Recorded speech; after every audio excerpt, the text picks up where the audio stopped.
Кавказ. Красивый, суровый, загадочный. Названный именем Кавказа, предка ингушей.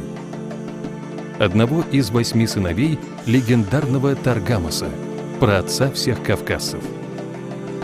В незапамятные времена вместе с братом Леком они первые поселятся на пустовавшей до самой Волги земле.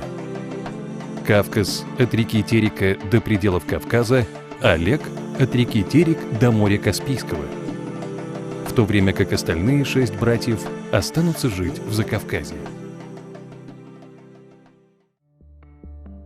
В XIII веке северокавказская плоскость становится частью улуса Джучи, и ингуши, не желавшие мириться с захватчиками, но не имевшие достаточных сил для борьбы с империей монголов, запираются наглухо в горах практически на 100 лет, окружив себя несколькими кольцами каменной защиты и превратив горную Ингушетию в удивительный бастион, до сих пор поражающий воображение каждого, кто посещает этот красивейший уголок Кавказа.